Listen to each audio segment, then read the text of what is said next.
make sure you go ahead and subscribe right now. Go ahead and click that subscription button. Bye-bye. And, you know, I can get into this story. So go ahead and pop up subscribe. I would tell you to like it, but you might not like it. So, you know what I'm saying? If you do like, if you find yourself looking at a good 5-10 minutes, go ahead and press that boop, that like button. Thumbs it up for me, okay? All right.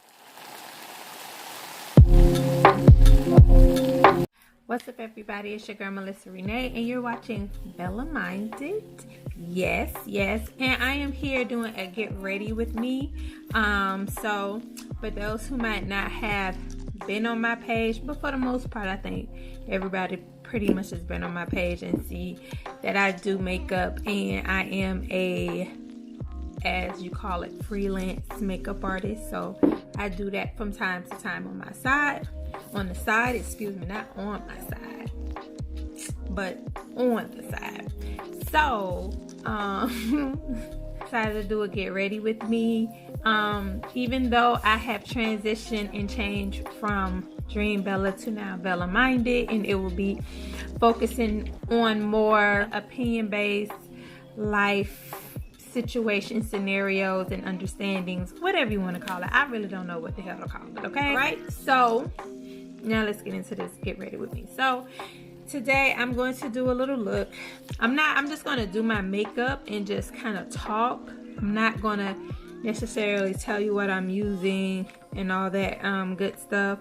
I'm not trying to make it that type of video. However, if you do want to know and I don't say it, you can just ask in the comments and I'll respond. Okay, I will tell you what kind of look I'm doing. So I'm gonna try to do more of a natural, but I guess you could call it glam type of fall look. Okay, typically that's my aesthetic when it comes to makeup. So for those who don't know, like with the makeup industry, as far as being an artist, whether you are a blogger, influencer, or you know, a stars makeup artist or whatever, you kind of have your own aesthetic, you know. So me, I tell people my look is kind of like natural glam. I'm gonna do a nice little light glam fall look. I'm not gonna use, probably I have 1, 2, 3, 4, 5 colors that I'm going to be using, but this palette is probably the last palette I've bought. I started to just kind of chill out on buying so many palettes and products and stuff. I didn't need that stuff. I started looking at, like, I don't even use half of these palettes. So this Urban Decay Born to Run, I like this palette. So I wanted it. I like everything about the palette. I like the packaging, the way they did it, the theme, the vibe that you have of it. Like, it just reminds you of like a summer vacation, and you just, you know, seeing the world, traveling from state to state, country to country. And earthy, but lively in a sense. You know what I'm saying? Like, kind of like that boho. And y'all know I like boho aesthetic, all types of boho aesthetic, Afro boho, chic boho, boho. I decided to use these colors. Big Sky, Good Is Gone, Riff, Still Shot, yeah, and Baja. So I feel like the brown tones give it some, you know, warmth, and give it a natural, give it an earthy, warm feel. So with this get ready with me, I'll just kind of talk about myself. Well, I talk about things that's from my perspective about others, but I haven't really gotten into talking about myself. So I'm Melissa Renee. For those who don't know, I am married. So I'm 37 years old. I'm going to use this Milk Grip Primer if it's doing what it's doing. Okay. If it knows the assignment. and know what it's supposed to do, and it does it. Who am I? 3 children, 2 with my husband and 1 previous before him, and he has 2 children outside of me as well. So I have 2 stepsons. Okay, and they're like, well, not like, they're grown and out of the house. I do not work. I am a stay-at-home mother. It's not something that I was like, that's what I want to be. This is what I want to do. No, it's just kind of something that kind of played out that way. My husband supported me either way, because I've had jobs before. You know, I've had jobs while we've been together. But it came off a little bit more beneficial, especially during like the time of the recession, and man, daycare was not going down. And you know, we talking about daycare costs just as much as rent. Like rent at an apartment or renting from a private owner. So it was kind of like, that's a lot. We'd be better off saving money with me staying home, because me working, because I did work after I had my daughter, but it costs more to spend the gas to get there than, you know, actually staying home and not having to worry about the daycare bill. So I stayed home, and then I kind of had little jobs here and there. But when I had jobs. I actually, after my daughter got to a certain age, I think 3, I started working again. I got back in the work field. I got pregnant with my son Micah, and so I basically did the same thing. I got pregnant. I didn't work while I was pregnant. I get really, really sick when I'm pregnant. With my daughter, I used to have to go get an IV every week. Thankfully, I have a supportive husband, because he did not mind me working or not working. Either way, he saw the benefits of it. You know, we saved money when I was home, when we worked, depending on jobs, because I ain't always had the best of jobs. Probably the job that paid me the best probably was when I worked at Clinique. That was probably the best paying job. Like from the morning to 6 o'clock. You talking about some commission out the yang yang? Oh yeah. Check this out, y'all. And I look back at how I used to handle stuff. I be like, man, you know, like things probably could have worked so differently and so much in my favor had I handled that situation a lot better. Because sometimes what we don't understand, you kind of make things worse for yourself by how you conduct yourself. Like, we believe that just because we've been victimized, that our reaction is justified. You know what I'm saying? Like, I have the right to act like this and feel this way because this was done to me. And we like to justify our actions like we have a past, but those actions aren't going to warrant any positive results. Like, you're doing this because you're upset. You're kind of reacting off of emotions, and you're not balancing that out with some reasoning or some logic. So you lashing out, you projecting because you're upset, which may be understandable depending on how they made you a victim or how you became a victim. You may very well be justified on the way you feel, like feeling upset, feeling, you know, angry, feeling sad, feeling frightful, feeling anxious, but it doesn't mean it's going to justify your behavior and the way you act based on those feelings. Like, that's when we have to learn better how to channel our emotions. And, you know, like, it don't happen all the time. We're not perfect. Like, I'm not perfect.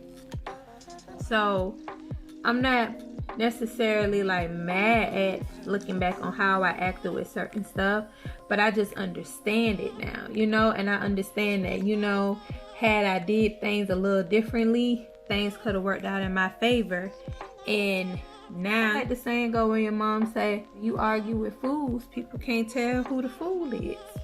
Y'all, I don't know what I'm talking about now. Okay, so I'm going in and I'm gonna start with this good as going. I'm gonna use my mirror only because I'm not claiming that, only because I need to see a little bit better, you know. Maybe my eyes leaning a little too low. I'm just gonna lightly just pat it. So, but I will say that I now know to not always be on the defensiveness, even if I am a victim or I was justified in my feelings. That doesn't mean that my actions and how I behave to that other person is warranted. That's kind of what people mean when they was like, you don't have to stoop to that level. Like, you don't have to be them because of how they did you. And you can be the example to show them, like, you know, I don't got to do what you do. I don't have to be like you. And I'm gonna just kind of like soften this out some a little bit. But I think that I've evolved from that. Don't allow people to trigger me like that. I'm claiming it. Like, you don't get to make me come out of my character and stray away from who I am because of you. Honestly, I be feeling bad when I see. Does anybody else feel like that? Do y'all feel bad or like guilty after you kind of get out of character from who you are because of somebody BS? Like, because of, you know, do you feel like, why did I even give them the satisfaction? Like, why did I exert that energy? It didn't make me feel good at the moment. I might feel vindicated, but afterwards I'm like, you know, sometimes I'm like, I looked rather stupid. You know? And then we got going this thing, which I like. I might have to listen to Let's Build Futures. She did a podcast, so y'all have to go look her up, Let's Build Futures. You can find her on Twitter.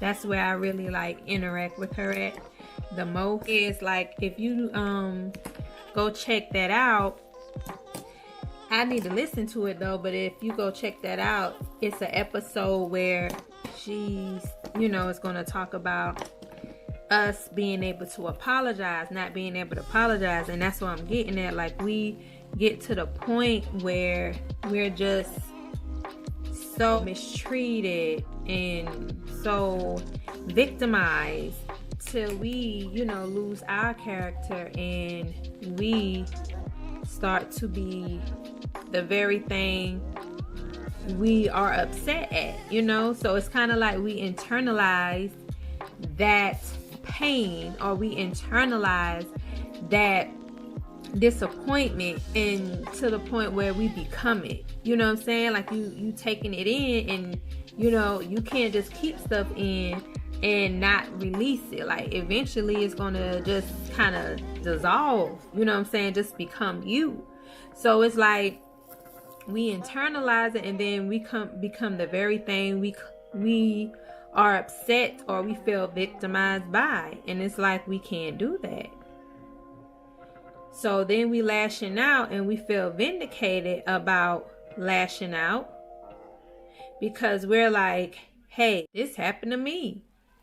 And then we have our people who love us sometimes, or they are empathetic to us, and it's like they then internalize it, and you know, because they're looking at their own situation and like, yeah, like that happened to me too, you know, even though it can be like we both can get outraged, but what you experience might not be what I experience. But just because you hear somebody speaking on a rape situation, you're immediately triggered. And it's like, even that person can be wrong in certain things that they do, you will find a way to justify it because you feel like you are relating to that experience.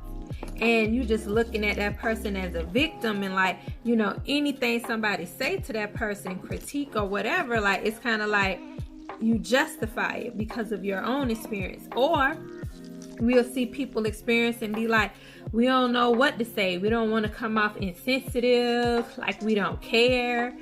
But at the same time, we know that it's kind of like you gotta be accountable too. So we kind of, you got those people who teeter and totter, and what do we do when we teeter and totter? We kind of just pacify the situation. So you sitting there pacifying somebody in their actions based on the fact that they was a victim. But yeah, that you was a victim in, but I can't tell you how to act, and I can't tell you how to be, but I can't tell you that mistreating other people, that's okay. I can't justify that. People can't look past your actions and just see, well, you know, this happened to her. Like, people not gonna do that. We gotta learn how to deal with our pain, and, you know, allow ourselves to grieve and feel what we need to feel from that situation, but learn, like, know when it's healthy to let it go and move on, and not, you know, stay bitter. And trust me, I'm not saying like it's easy, because it's not, and I'm not saying that it's going to be quick and fast. It's not. You're going to have days, but it's something you should practice towards, because I promise you, the more you practice, you know, working on yourself, being better for yourself, the more you find it to become easier, and it's not as hard. I saw a young lady today on TikTok, and she was in a bad car accident, and she's left scarred on one side of her face.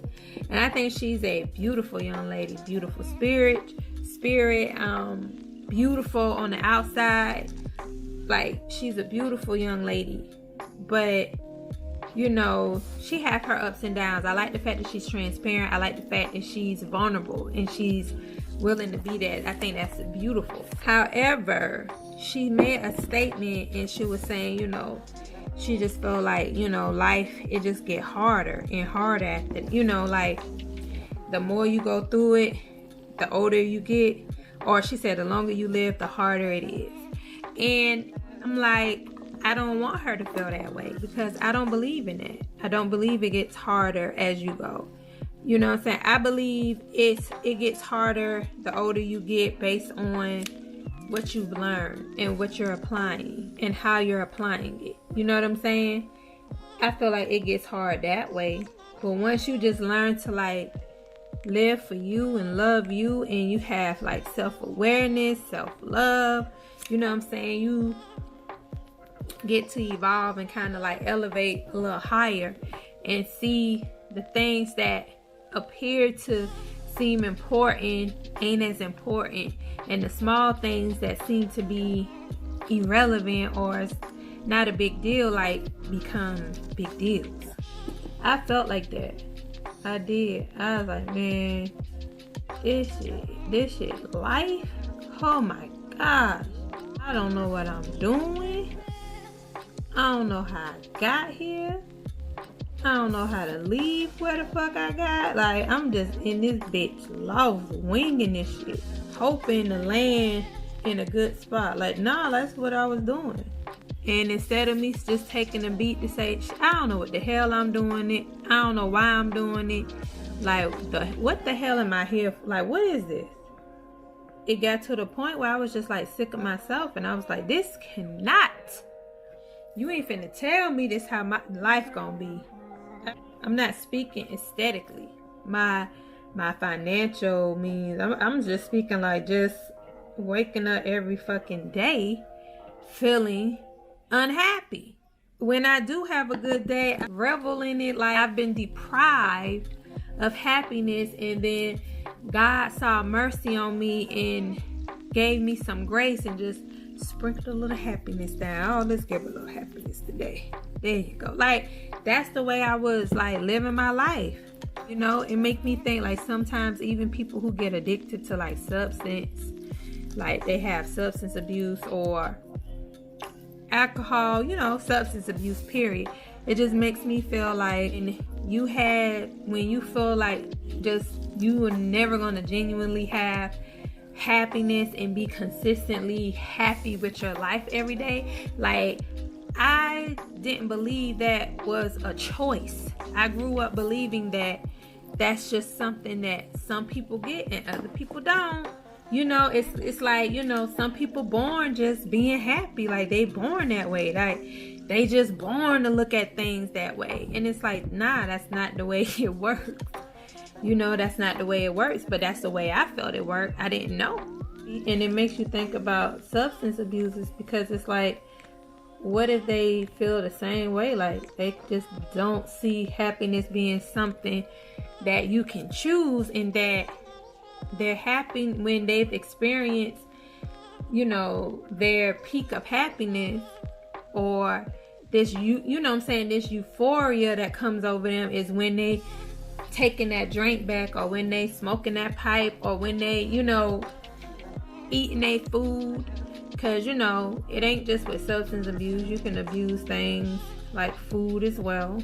To give a euphoric feeling that, you know, it's synonymous to happiness for them, so they keep chasing that.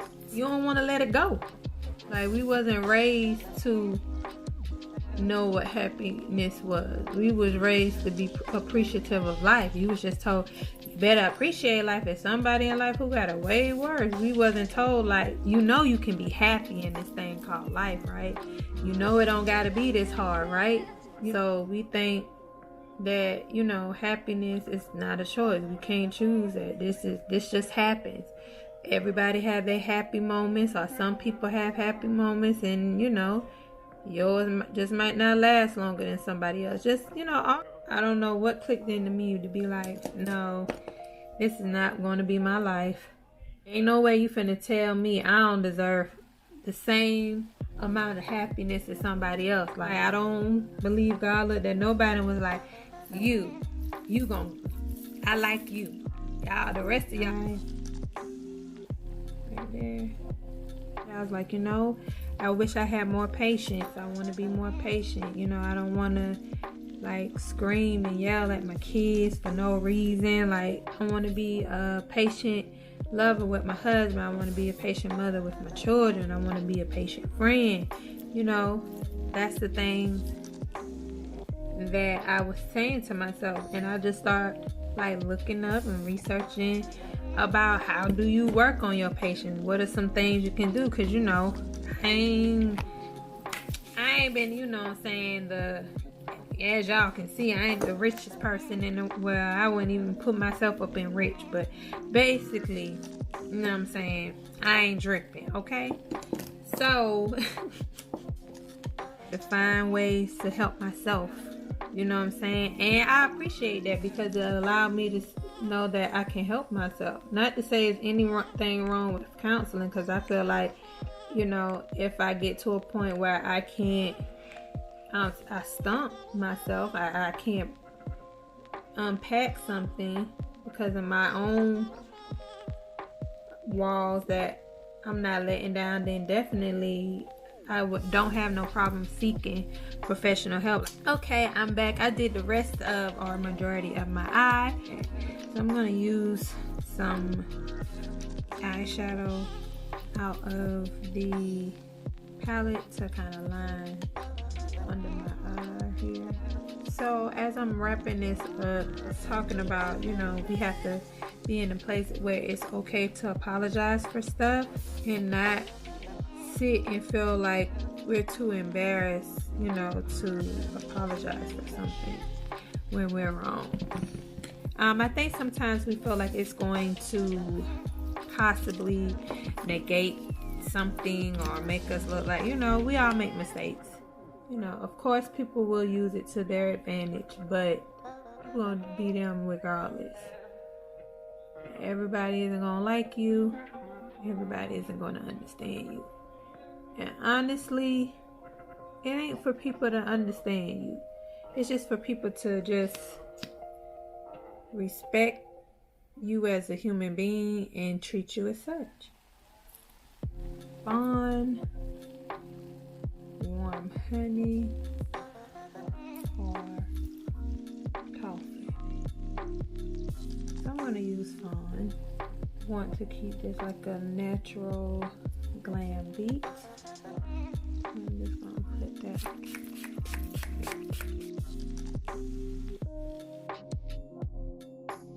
Kind of like contour my face. I've been like contouring my face with blush lately. But yeah, make sure you go definitely check me out on Twitter. So TikTok is kind of like my short stories. I can't use reels on Instagram, so I use TikTok. So if you want to check out my words of the day, where I do a lot more talking on TikTok, on Instagram, and Twitter. I do a lot more writing. Facebook, I really do more interacting and engagement than I post. And I'm going to use this highlighter here.